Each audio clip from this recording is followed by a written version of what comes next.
자아의 우상, 하나님과 우상 시리즈 마지막인데요. 마지막이면서 동시에 오늘 시작하는 복음 중심 삶의 첫 번째 설교가 됩니다. 이 자아의 우상은 사실 모든 우상의 근원이라고 할 수 있습니다. 우리가 지금까지 다루었던 행복이나 감정, 자유, 그리고 돈, 성공, 권력, 정치, 종교 이런 모든 것들의 근원에는 사실은 자아를 섬기는 자아의 우상이 있는 거죠.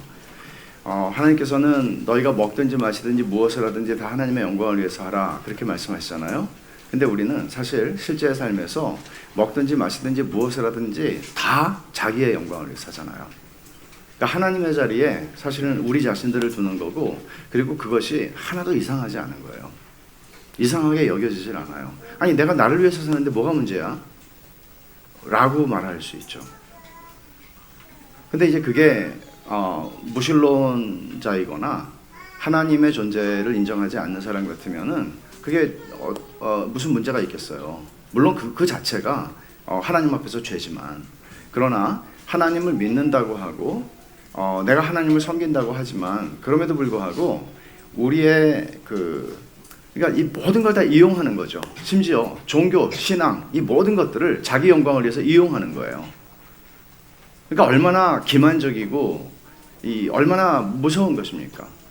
말로는 하나님의 영광을 위해서 한다고 그래요. 근데 실제로는 하나님의 영광을 가로채는 거죠. 이런 일들은 너무나 많은 교회에서 일어나고 있고 목사들에게 일어나고 있고, 우리는 목사들에게 더 크겠죠, 그게.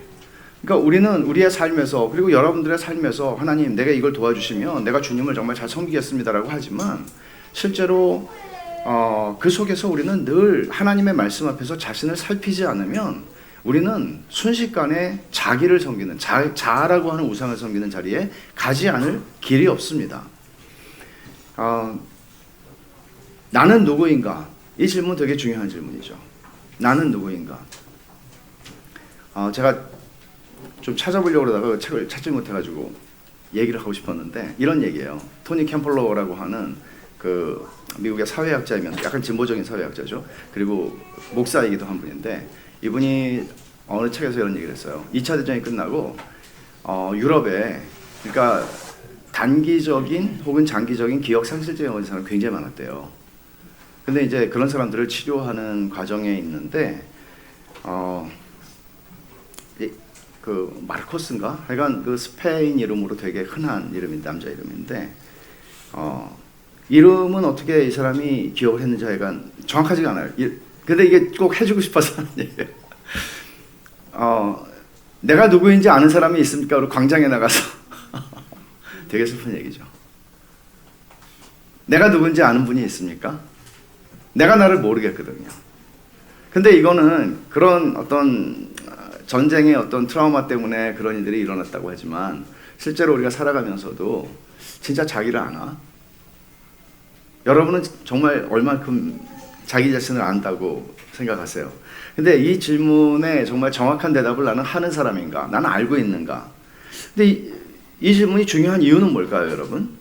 이 질문이 중요한 이유는 여기에서 우리가 정확한 대답을, 내가 누군지 정확히 알지 못하면 자아의 우상을 섬기지 않을 수가 없게 돼서 그래요. 내가 누군지 정확히 알아야 돼요. 그러니까 사실 자기를 사랑하는 거는 본성적이잖아요. 자기를 사랑하는데 여러분 애쓰셔야 되진 않잖아요. 그러니까 주님께서 이웃을 사랑하는데 자신을 사랑하는 것처럼 하라고 하셨을 때, 자신을 사랑하는 거는 그냥 기본적으로 우리가 그냥 장착되어 있는 것이기 때문에 그렇게 말씀하신 거죠. 여러분 자기를 사랑하려고 막 엄청 애를 쓰셔야 돼요. 그렇지 않거든요. 물론 제가 조금 이따 말씀드리겠지만 자기를 혐오하거나 자기를 정말 좋아하지 않는 이런 모습들도 또 다른 비뚤어진 자기 사랑의 형태거든요, 사실. 그러니까 자기 자신에게 사로잡혀 있는 거죠. 자기 자신에게 사로잡혀 있어요. 나보다 중요한 게 없고 우주의 중심은 나고 모든 것들은 나를 중심으로 돌아가야 되고 나는 날 중심으로 해서 모든 걸 판단하고 생각하고 하는 거예요. 제가 전에 여러분들에게 소개해드렸던 그 소설 하나 있잖아요. 그 지긋지긋한 족속 무슨 긴 제목, 안 보신 분들은 지금이라도 한번 보시면 좋을 것 같아요. 얼마나 가족들이라고 하는 그 가족 몇 사람 되지 않는 속에서 다 자기 중심으로 형제들을, 부모를 판단하고 또 다 자기 중심으로, 그러니까 이걸 가르쳐 소설 쓴다고 그러잖아요. 얼마나 사람이 자기 중심적인지 몰라요.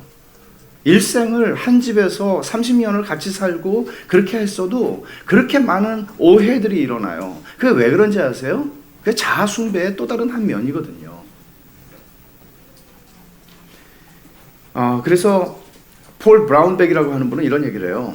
자아사랑의 가장 큰 위험은 그게 자아숭배라는 점에 있다.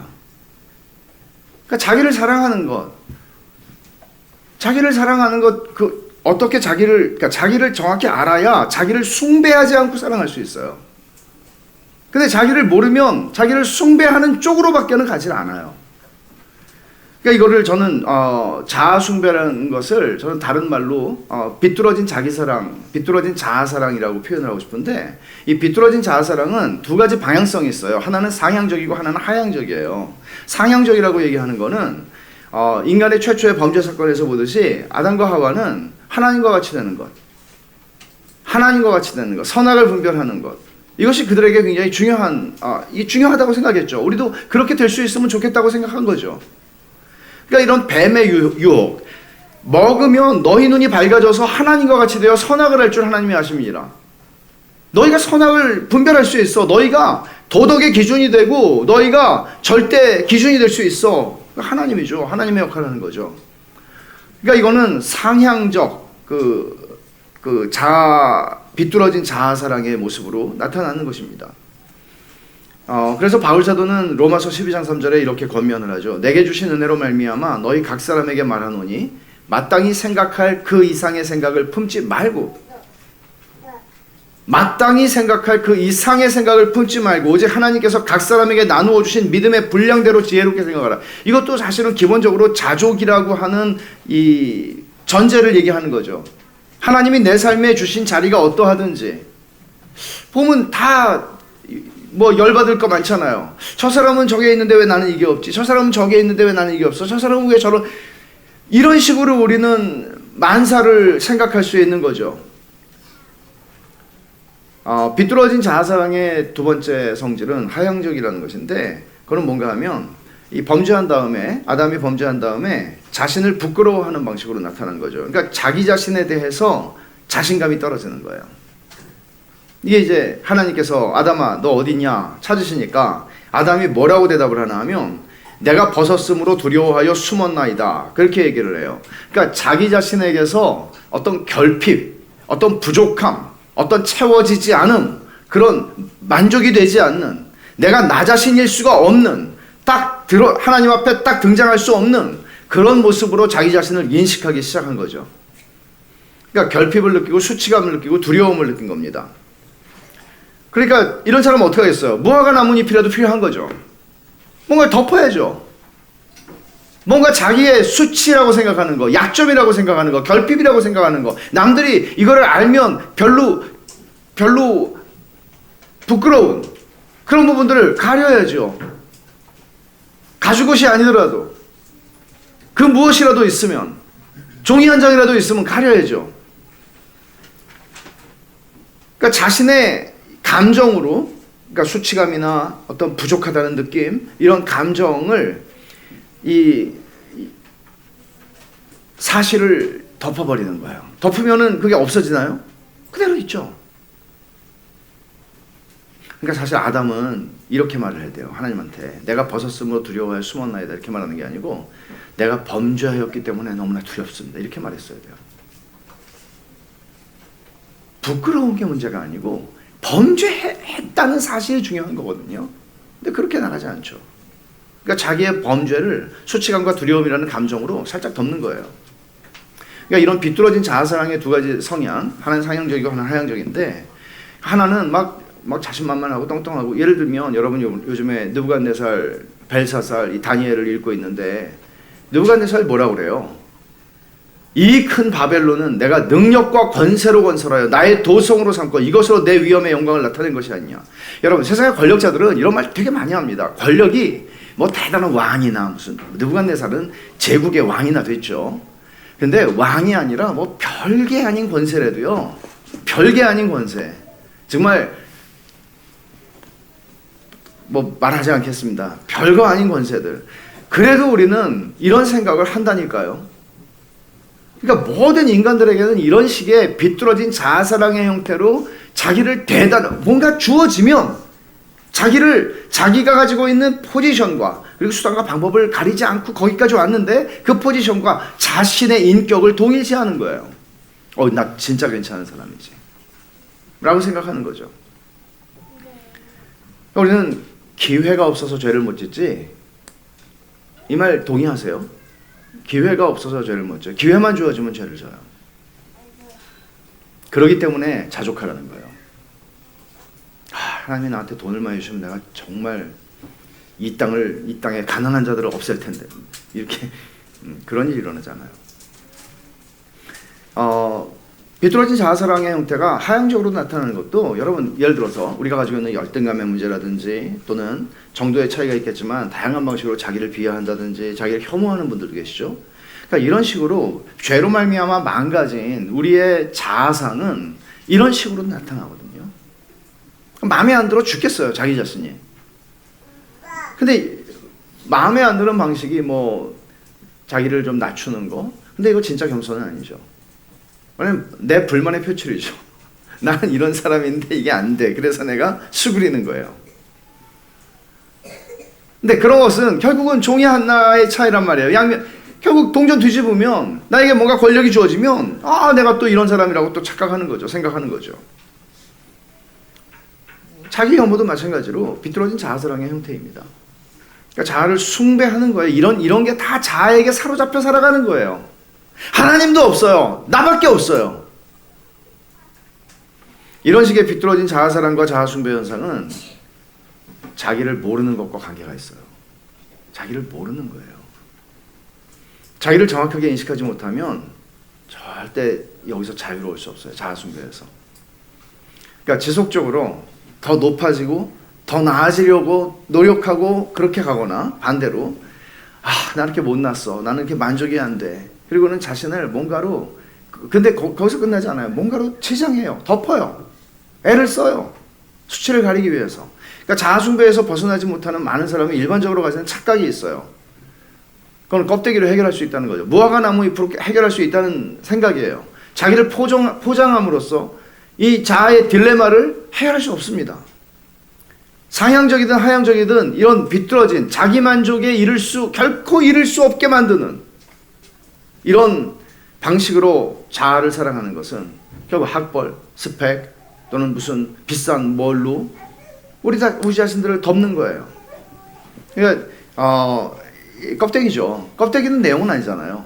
껍데기를 잘한다고 내용이 바뀌나요? 그렇진 않죠. 그러니까 여러분, 우상숭배에는 두려움이 따른다고 제가 지난주에 말씀드렸잖아요. 그러니까 자아숭배가 가져오는 두려움도 있어요. 이거 우상숭배니까. 이거는 자기의 진짜 모습이 발각될 것에 대한 두려움이 있어요. 그래서 누가 뒤에서 내 욕을 하면 아주 열받는 거죠. 왜냐하면 내 진짜 모습을 다도 아니고 조금 누구한테 얘기했거든요. 이 얘기를 지금 이해하셨어요? 그러니까 이제 무디가 보스턴에서 집회를 할 때 보스턴의 동네 지역 신문들이 막 무디에 대해서 혹평을 한 거예요. 보스턴이 어디예요? 미국에서 코가 제일 높은 동네 중에 하나잖아요. 근데 이게 배우지도 못한 일자 무시, 남 놓고 기억자도 모르는 이런 사람이 와가지고 어디 보스턴에서 집회를 하냐, 이게 이렇게 막 험담을 하는 거죠. 그리고 막 스태프가 열받아가지고 이제 막 신문을 갖고 와서 무디 목사님 이거 보세요 그랬더니 무디가 이렇게 보고서는 그래도 다 얘기를 안 해서 다행이라고. 자기를 하나님 앞에서 알면 자유함이 생기는 거죠. 열을 안 받는 거죠. 그러니까 여러분, 자기의 진짜 모습이 발각될 것에 대한 두려움, 그리고 자기를 그러니까 계속 자기를 뭔가 껍데기로 치장해야 되는 거죠. 인생을 치장하다 사는 거예요. 나 괜찮은 사람이다, 사람들 앞에서. 그리고 알아주면 기분이 우쭐해지고. 그러니까 이렇게 살면 내 내면에서는 어색함과 바깥으로도 나타날 수 있죠. 어색함, 부자연스러움, 불편함이 생기는 거죠. 맞지 않는 옷을 입은 것처럼 말이에요. 그러니까 이런 수식이나 장식이나 이런 게 많으면 많을수록 불편함은 가중될 수밖에 없어요. 내 내면에서 정직해진다면 조금이라도. 만약에 내 인격이 거짓의 사람이 된다면 다른 문제예요. 진짜 난 누군가? 대답할 수 없는, 아니 그 질문을 불편해하는 그런 자리에 가게 되는 겁니다. 불안하고 두려운 거죠. 얼마든지 예수를 믿는다고 하면서 이럴 수 있다는 얘기예요. 그러면 언제 우리가 진정으로 자기 자신을 제대로 알 수 있나요? 이건 우리 인생에서 정말 큰 숙제가 아닐 수 없죠. 자기를 모르면, 여러분, 자기를 진짜 모르는데 어떻게 우리가 진정성 있는 사랑을 할 수 있고 진정성 있는 어떤 행위를 할 수 있겠어요? 자기를 모르는데 어떻게 그게 가능해요? 그러니까 끊임없이 채워지지 않는 자아의 만족을 추구하기 위해서 누군가를 사랑하고요. 그래서 결혼하고요. 그래서 뭔가 하는 거예요. 얼마나 무서운 동기입니까? 우상숭배죠. 그러니까 우리가 언제 하나님을 진짜, 우리가 언제 자기 자신을 제대로 바르게 아는가? 하나님 만날 때예요. 왜냐하면 여러분 보세요. 거울의 집 같은 거 있잖아요. 어디 가면 거울이 이렇게 어디 가면 와, 내가 마이클 조단 같이 키가 큰 사람으로 나오는 거울이 있잖아요. 근데 또 어떤 거울을 보면은 완전히 이거는 그런 말을 여기서 하면 되겠지만 난장이 무슨 로 보이는 이렇게 납작하게 만들어 버리는 그런 거울도 있고요. 그러니까 어떤 거울에 비추어 보느냐가 사실은 되게 중요하잖아요. 근데 우리는 일생을 살면서 다 그냥 비슷비슷한 사람들 속에서 그 거울 속에서 자기를 봐요. 그리고 이런 거죠. 그 마녀가 거울아 거울아 누가 제일 예쁘니 하는 식으로 이거예요. 나보다 훌륭하고 나보다 멋있고 나보다 예쁘고 나보다 잘났으면 그 사람하고 안 놀아요. 좀 힘들어. 이게 얼마나 비참해요. 얼마나 비참해요. 그러니까 하나님의 거울 앞에 인간이 섰을 때 인간은 자기가 누군지를 처음으로 알아요. 힐끗이라도 하나님을 배워야만 자기를 알아요. 그러니까 이 하나님을 만난 사람들의 이야기들이 성경에 많이 나오죠. 그 중에 오늘 우리가 본 본문은 가장 대표적인 본문, 잘 알려진 본문이 아닐까 싶습니다. 1절부터 4절까지를 제가 한번 다시 읽어볼게요. 우시야 왕이 죽던 해에 내가 본즉, 이사야가 봅니다. 주께서 높이 들린 보좌에 앉으셨는데 환상 가운데 지금 보는 거죠. 그 옷자락은 성전에 가득하였고 이사야가 보았던 성전은 솔로몬이 지은 성전이었어요. 굉장히 큰 성전이었습니다. 예를 들어 여기서 성전에 가득하였다고 할 때 아마 그 높이를 아마 우리가 생각하면 휘장의 높이 정도, 4층 건물 그 정도 될 거예요. 근데 옷자락이 거의 가득한 것을 봐요. 스랍들이 모시고 섰는데 천사들이죠. 각기 6날개가 있어 그 둘로는 자기 얼굴을 가리었고, 왜요? 하나님의 거룩하심을 볼 수 없으니까요. 죄도 없는데 스랍들은. 그리고 그 둘로는 자기 발을 가리었고, 어떻게 그 발을, 해석이 여러 가지가 있습니다만 어떻게 이 천한 발을 하나님 앞에 드러내는가. 그 둘로는 날며 서로 불러 이르되 거룩하다 거룩하다 거룩하다 3번 말하죠. 만군의 여호와여 그의 영광이 온 땅에 충만하도다 하더라. 이같이 화답하는 자의 소리로 말미암아 문지방의 터가 요동하며 성전의 연기가 충만한지라. 하나님의 임재가 가득한 것을 이런 식으로 시각적으로 이사야는 보고 있었던 거죠. 그러니까 이사야는 하나님의 거룩하심을 대면한 거죠. 하나님의 거룩하심을 대면했을 때 어떻게 반응을 하는가 하는 게 되게 중요한데, 이게 이사야의 경험만은 아니에요. 예를 들어서 모세 같은 경우를 보죠. 모세가 금송아지를 섬기는 위기의 사건 속에서 하나님이 내가 너희와 같이 가지 않겠다 그러니까 하나님 앞에 기도해요. 하나님 같이 가주십시오. 같이 가마. 근데 거기서 그치지 않죠. 주님의 영광을 나에게 보여주십시오 라고 기도해요. 근데 주님의 영광을 나에게 보여주십시오. 그러니까 하나님을 보고 싶다는 얘기잖아요. 사람이 이거보다 더 큰 기도는 할 수가 없어요. 여러분, 이거보다 더 큰 게 뭐가 있죠? 더 큰 건 없어요. 존재하지 않아요. 하나님의 영광을 우리 인생이 본다는 것보다 더 큰 건 없어요. 모세는 최고의 기도를 드린 거예요. 여러분들 생각해 보세요. 여러분들도 이것을 구할 수 있어요. 근데 이 의미가 무엇인지를 알아야죠. 주의 영광을 내게 보이소서. 주의 영광을 내게 보이소서. 그러니까 하나님 뭐라고 말씀하시냐면 내가 모든 선한 것을 내 모든 선한 것을 내 앞으로 지나가게 하겠지만 네가 내 얼굴은 보지 못하리니 나를 보고 살 자가 없음이니라. 그러니까 네가 지금 뭘 구하는지 아니? 네가 나를 진짜 보면 너는 죽을 수밖에 없어. 하나님 거룩하시니까 그런 얘기를 하는 거죠. 그러니까 하나님 거룩하세요. 그러니까 이 말은 우리가 이미 알고 있듯이 구별되었다, 분리되었다. 하나님은 창조주시고 우리는 피조물이다. 하나님은 영원하신 분이고 우리는 유한한 존재다. 그런 얘기를 하고 있는 것이죠. 그러니까 하나님의 거룩하심 앞에 설 때 넌 죽을 수밖에 없어 라고 하나님이 말씀하시는 것은 너무나 당연한 것입니다. 하나님과 우리는 그렇게 다릅니다. 근데 이사야가 그렇기 때문에 5절에 이렇게 반응을 하는 거예요. 그때 내가 말하되 화로다 나여 망하게 되었도다. 나는 입술이 부정한 사람이요 나는 입술이 부정한 백성 중에 거주하면서 만군의 여호와신 왕을 배웠음이로다. 내가 하나님을 봤어. 그러니까 난 죽었다. 나 망했다. 살 수가 없다. 이거는 하나님이 그 말을 해주셔서가 아니라 그냥 보는 순간 자기를 발견한 거죠.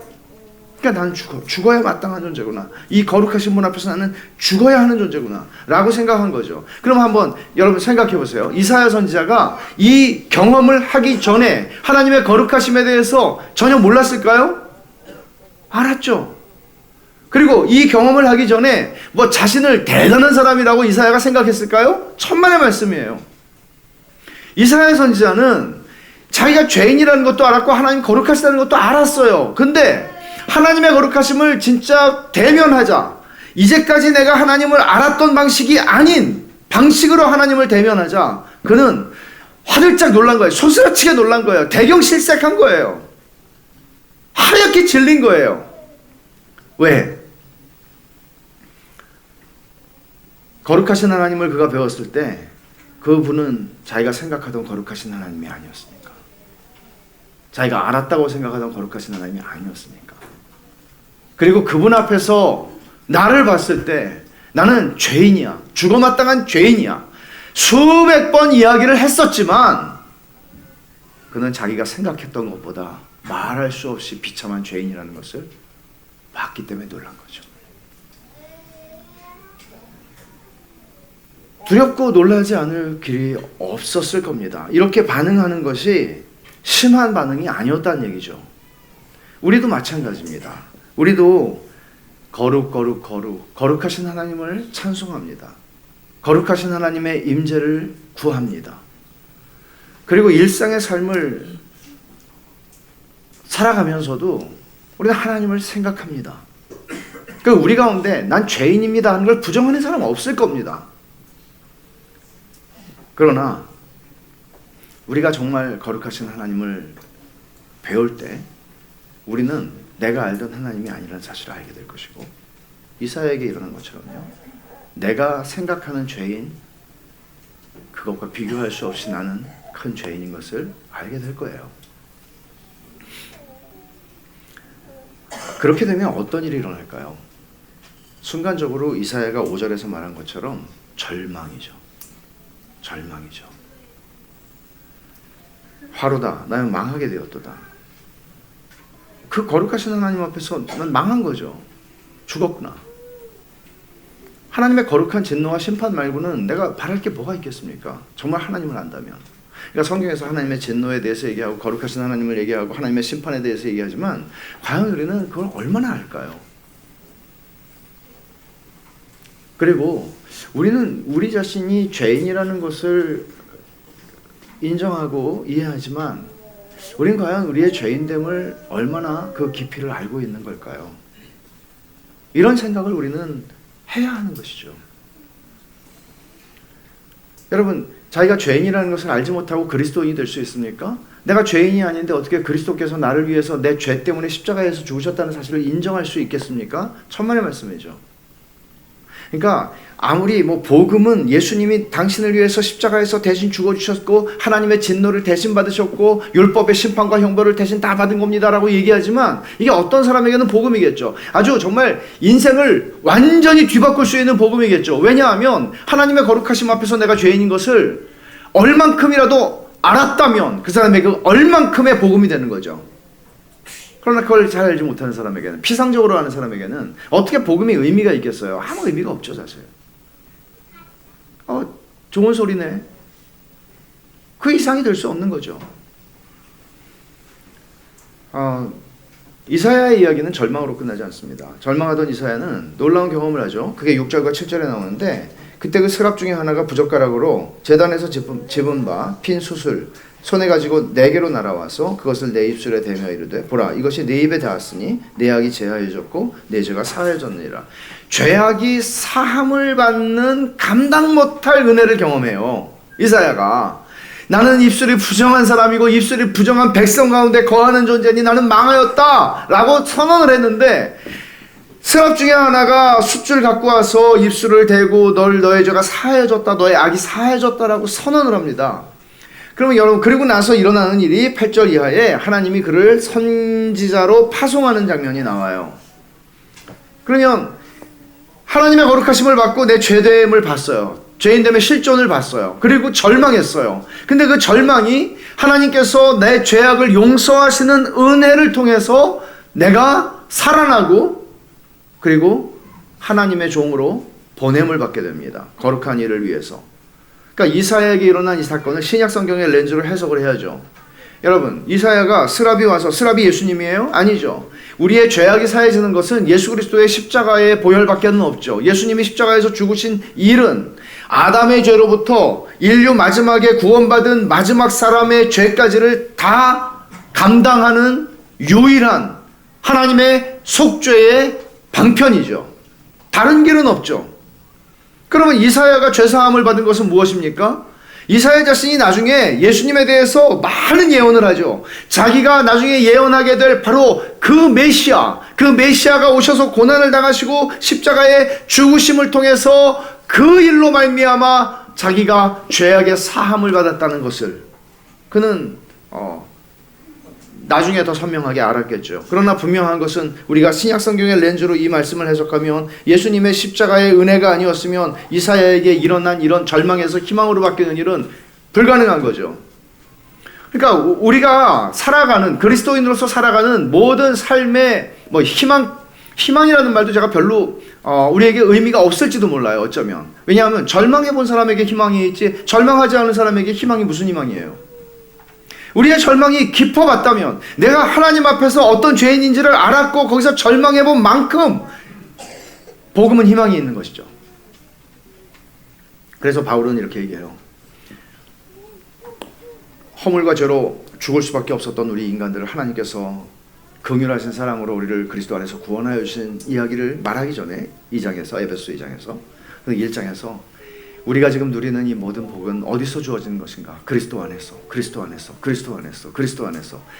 뭐 계속 말끝마다 그리스도 안에서, 그리스도 안에서 라고 얘기하는 거죠. 왜냐하면 그리스도 안에서가 아니면 우리가 누릴 수 있는 건 아무것도 없으니까요.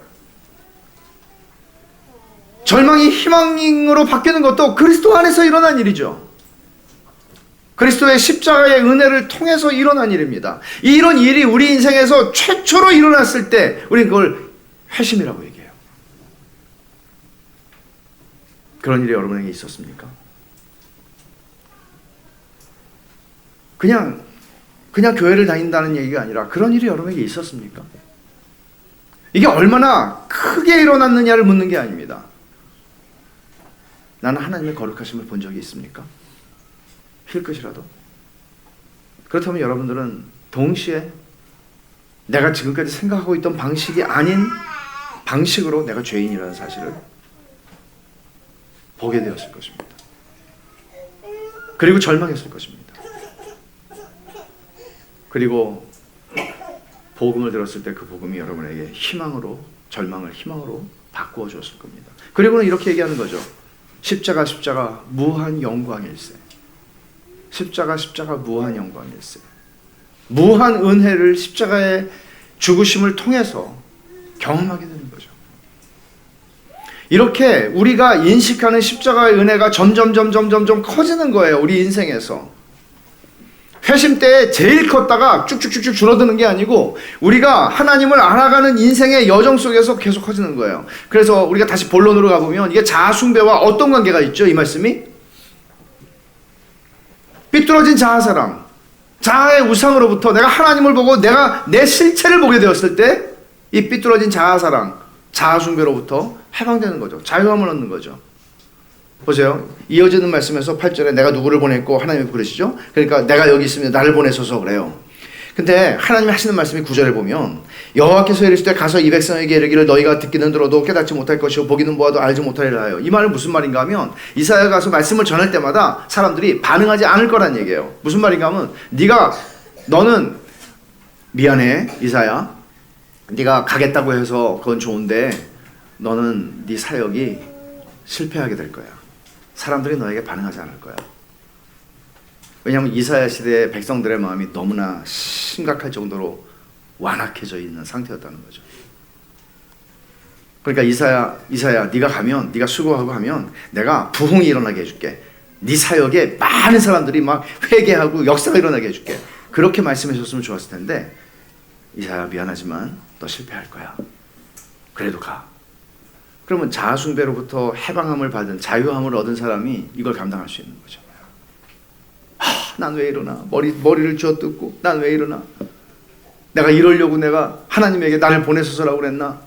여러분, 우리 다 성공하기를 원하잖아요. 성공의 우상이라는 게 있잖아요. 다 성공하기를 원해요. 근데 그 근원에는, 모든 우상의 근원에는 자아가 있다니까요.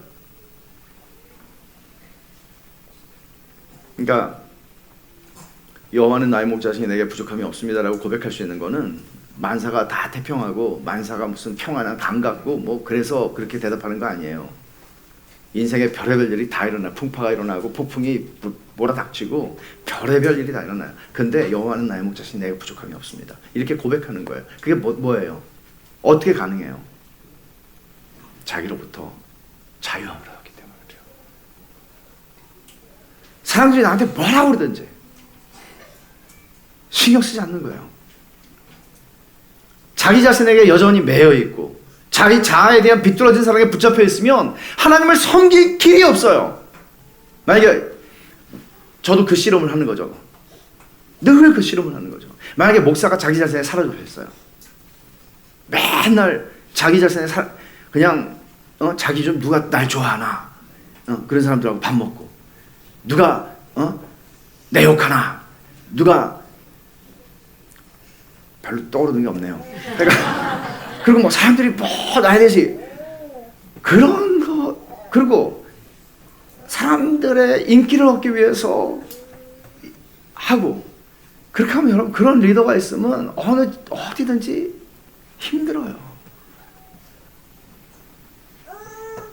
자아에 대한 비뚤어진 사랑에 붙잡혀 있으면, 자아를 준비하면요, 교회를 섬길 수가 없어요. 전부 자기 위주예요. 그런 사람은 교회를 섬길 수가 없어요. 이걸 다시 말하면, 복음의 은혜를 경험하지 않으면 주님을 섬길 길이 없어요.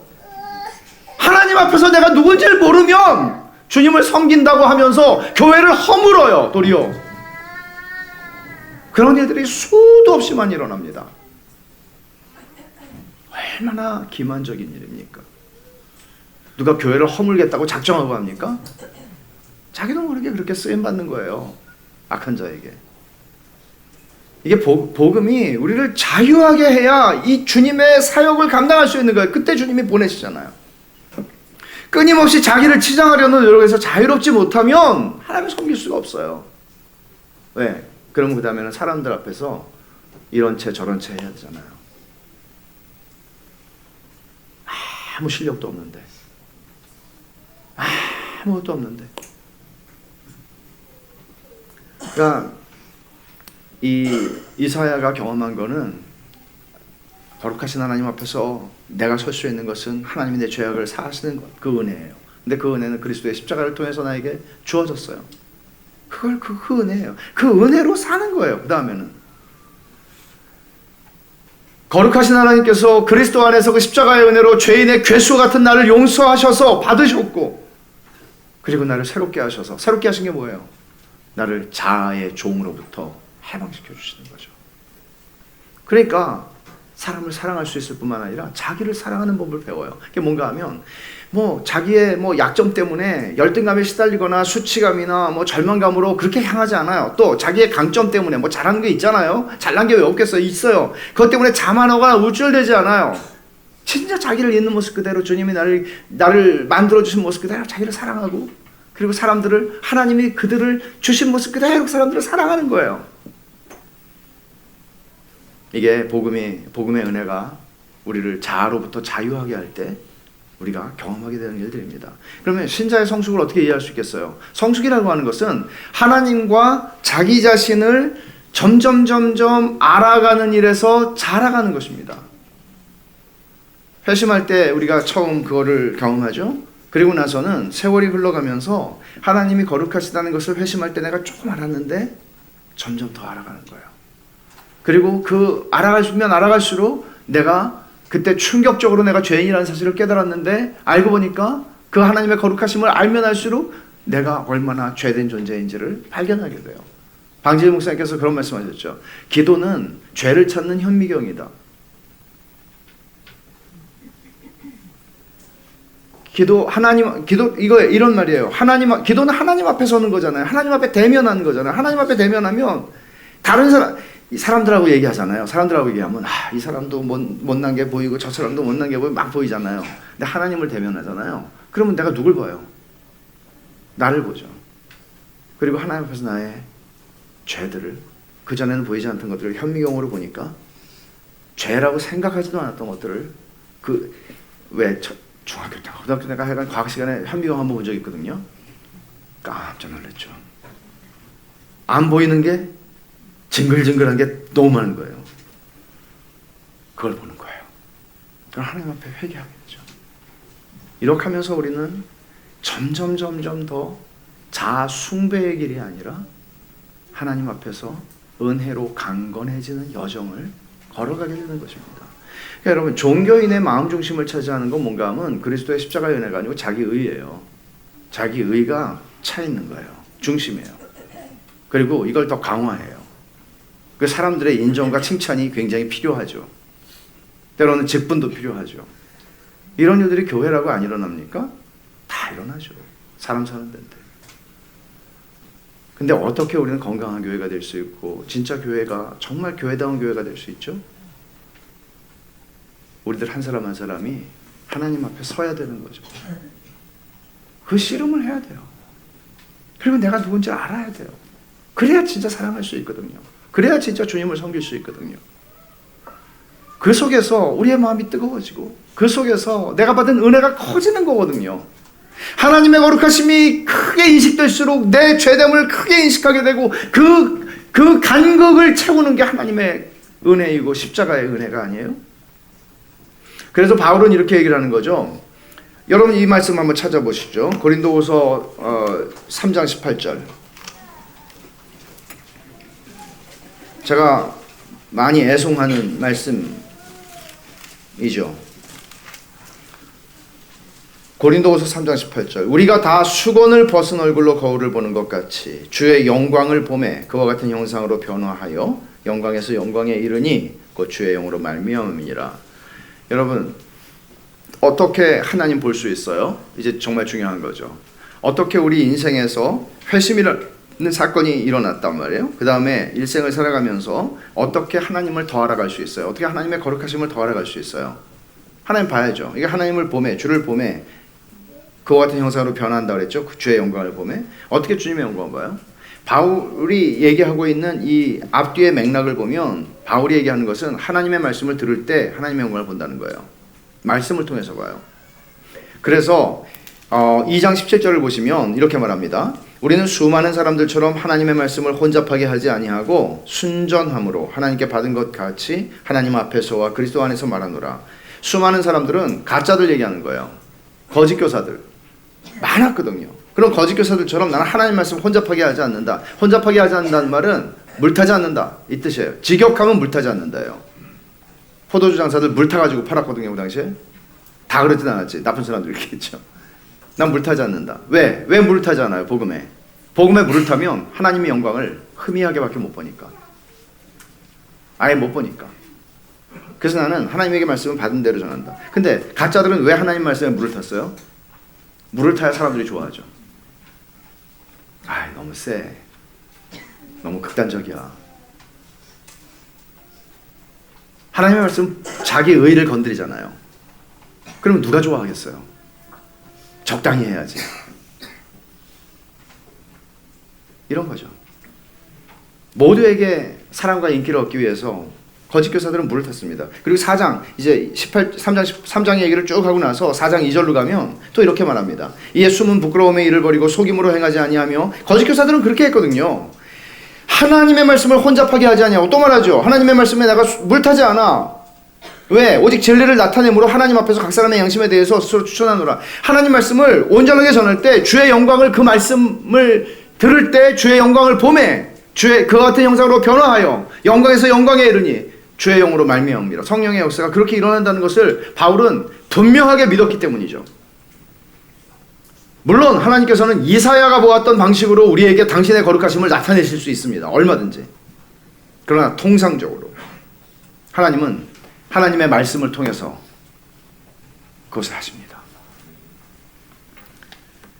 만일 여러분들이 예배 가운데 하나님의 말씀을 가벼이 여기시고 나는 이사야처럼 봐야 되겠다, 그래가지고 그렇게 생각하시면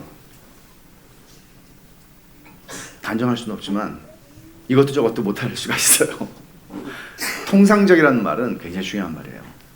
그러니까 아주 일반적으로 하나님이 우리에게 정해주신 이 수단을 가볍게 여기시면 안 돼요. 그래서 여러분들은 예배를 중요하게 여겨야 하는 이유는 하나님을 만나는 것이지만, 예배를 가볍게 여기는 그리스도인은 사실 그리스도인으로 살아갈 수가 없습니다. 살아갈 수가 없어요. 그럼 어떻게 되나 하면 자기 의가 그리스도의 십자가의 은혜를 밀어내고 차지하게 돼요. 그러면 되게 어려운 길을 걸어가게 되는 거죠. 그래서 패니 크로스비는 거룩하신 하나님을 뵙는 감격을, 패니 크로스비는 여러분 아시다시피 아주 아기 때 의사의 실수로 실명을 하게 됐고 90세 넘도록 이제 실명한 상태로 살면서 정말 수천 개의 찬송시를 쓰신 분이죠. 이분이 이 감격을 이렇게 말해요. 찬송가 288장 3절, 아까 부른 찬송이에요. 주 안에 기쁨 누림으로 마음의 풍랑이 잔잔하니 세상과 나는 간 곳 없고 구속한 주만 보이도다. 이런 고백이 하나님의 거룩하심 앞에서 내가 정말 아무것도 아닌 존재, 아무것도 아닌 티끌 같은 존재, 아무것도 아니죠. 우리는 너무 크잖아요, 우리가. 근데 패니 크로스비는 우리처럼 눈을 시력이 있지는 않았지만 그녀는 정말 영적인 시력이 대단했던 분이시죠. 어떤 면에서는 저는 이런 생각이 들어요. 이 말씀을 준비하면서 눈먼 교회, 눈먼 신자, 정말 봐야 하는 것은 하나님이고 그 하나님 앞에서 우리 자신을 봐야 되는데 우리 눈에는 사람밖에 보이지 않는 그런 상태가 아닌가. 한번 우리 자신들을 돌아보십시다. 하나님의 거룩하심 앞에서 자신의 죄인됨을 점점 더 인식하는 일에서 자라가는 것이 성숙의 여정입니다. 그러면 그 큰 간극을 십자가의 은혜가 점점 커져서 그 은혜가 우리를 바꾸어내는 것입니다. 그리스도의 형상으로요. 그리고 우리를 진정으로 내가 누군지를 알게 하고, 그러므로 자아를 숭배하는 길로부터 우리를 막아주고 진정으로 하나님을 섬기게 하는 것이죠. 이런 은혜를 일평생 놓치지 맙시다.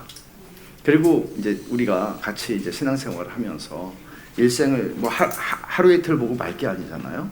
일생을 가면서 이런 우리의 변화들을 입술이 아니라 삶으로 서로 보여줄 수 있는, 그렇게 가면 참 좋겠어요. 기도하겠습니다.